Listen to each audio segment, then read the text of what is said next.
Our next story is a little gem by Pushcart Prize winning author Ron Carlson, who is on WordTheatre's board of directors, and it will be brought to you by Alex Wolff.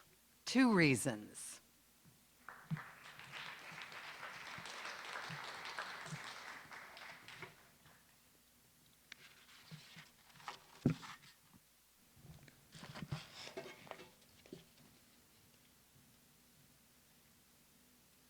Oh, sorry, I thought I was supposed to read in my head.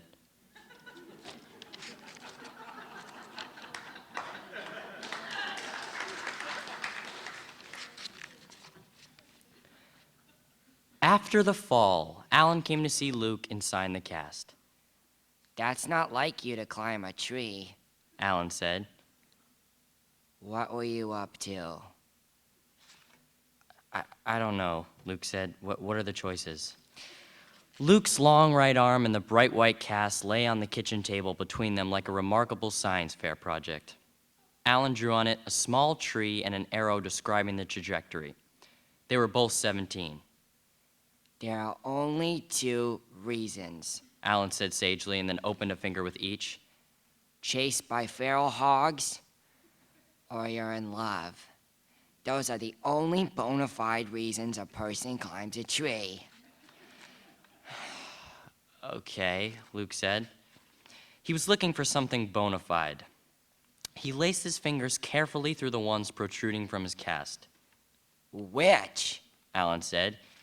Did you come across pigs in the Greenbelt?" There are pigs sometimes, Luke said. Luke had known there was no room for another new thing in his life. He had examined things, and he was certain. His life, such as it was, night and day, was jammed, spoken for, taken up. The days brimmed over and sleep sopped up the rest. He studied hard, his grades bouncing above the B's, but it was constant.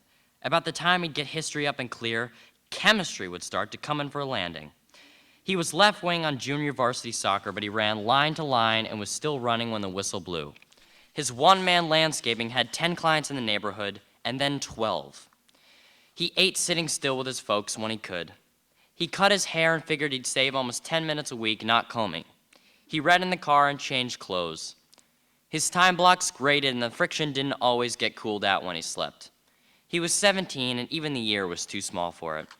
He looked at the world and the days and he knew as an empirical fact, like a postulate in geometry, there was no room for another thing, even something as wonderful as this girl.